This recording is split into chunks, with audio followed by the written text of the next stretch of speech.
everybody. It's Friday and it is September the 4th. That means next week will be Christmas. It feels that way, doesn't it?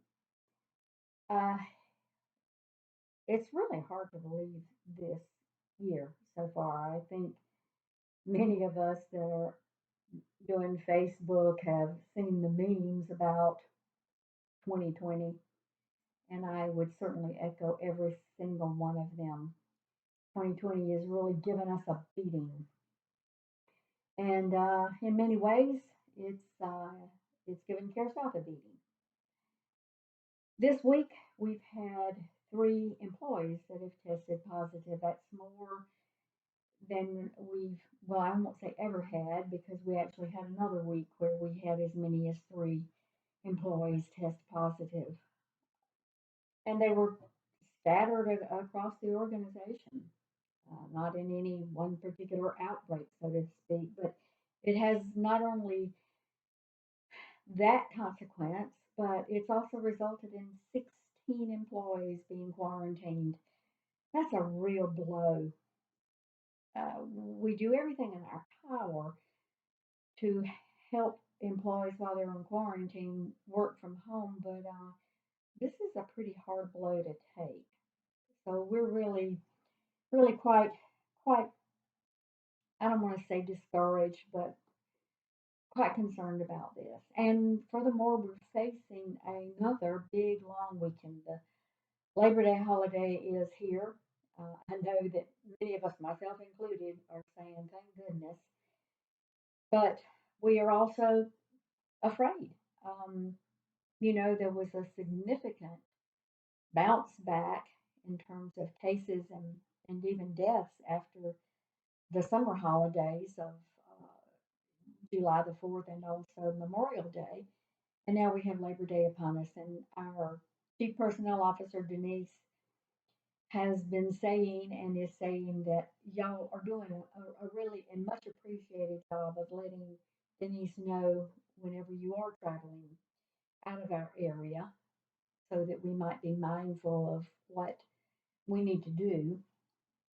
But we've got, according to her, probably more people over the Labor Day holiday that are traveling even more than we had during the July and the summer holidays. So this is pretty scary, uh, especially in light of the recent three employees that have tested positive. So I beg of everyone, please stay safe. Please be mindful around all of the things that we've been talking about for just about 6 months now: hand washing, hand sanitizing, masking, social distancing. I know you're tired because we see it. We've had to uh, make some admonishments among staff who are very frustrated and even during lunch breaks are not observing social distancing. And we understand. We know folks are tired. But you can't wear a mask while you eat. So that means the 6 foot social distance is even more important.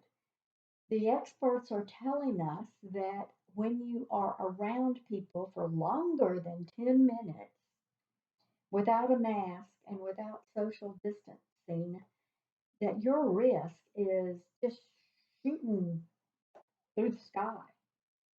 So please don't put yourself at additional risk. We need to get through this holiday. South Carolina needs to get through this holiday. And we need to be able to go into October more healthy than the middle of July and those days after those July holidays were. So I beg, I plead. Uh, Moving to some other news, better news. South Carolina was recognized again. We've had a lot of recognition lately.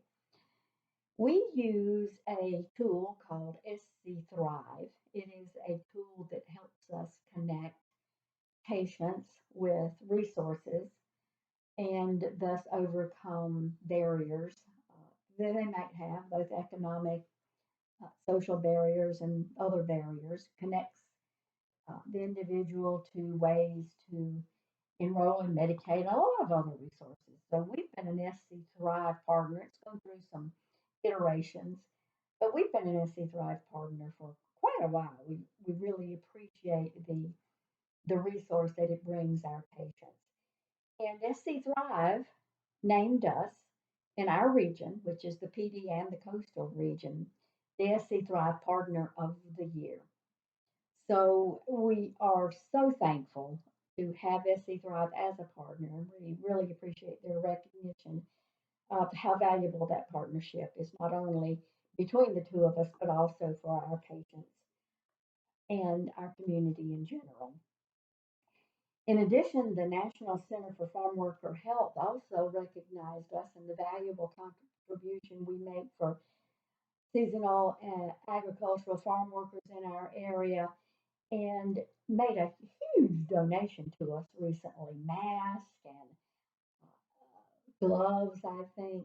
Maurette Calhoun, who sort of shepherds that program, was telling us about what they made available. And it's very valuable resources for not only those agricultural farm workers that are in our communities, but also will benefit our staff. So Care South making waves and making good friends and being a good neighbor. That's who we are.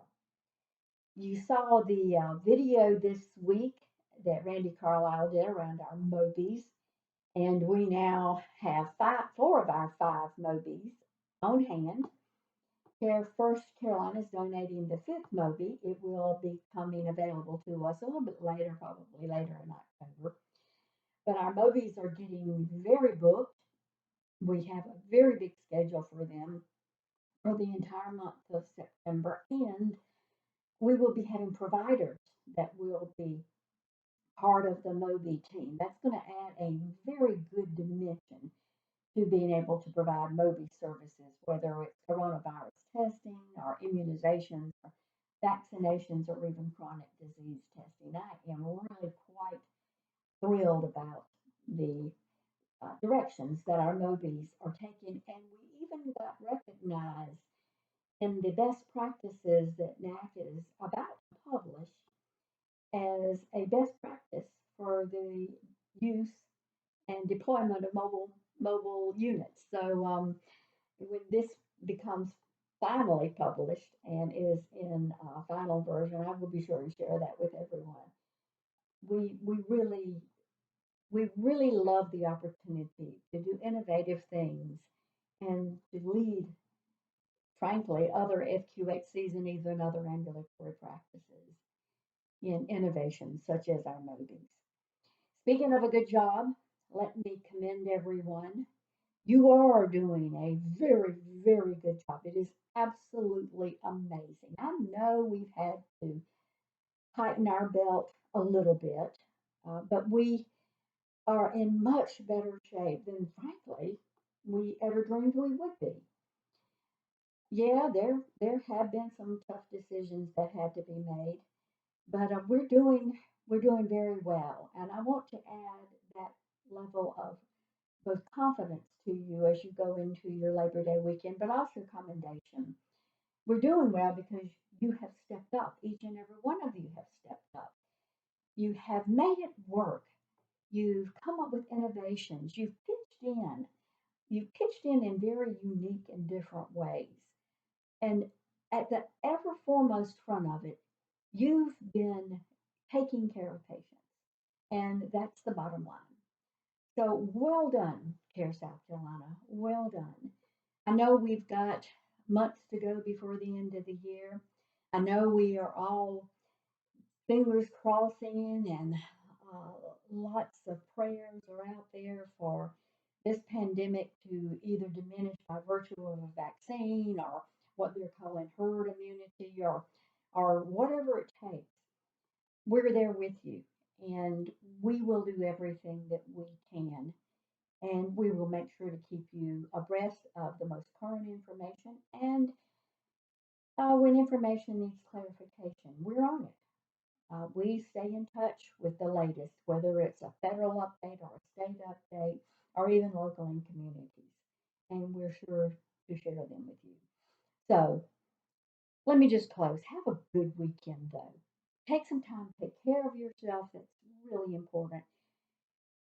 But have your prayers continue. There are many, many others, some of them our coworkers and their families, that are still struggling with not only the disease, but the consequence of the disease, even if the disease didn't present symptoms. Folks have been quarantined and are feeling the impacts of social isolation. So keep your prayers and your considerations going because they are sorely needed.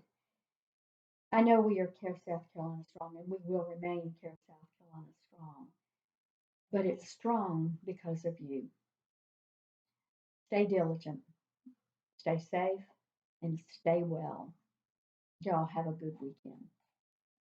Bye bye.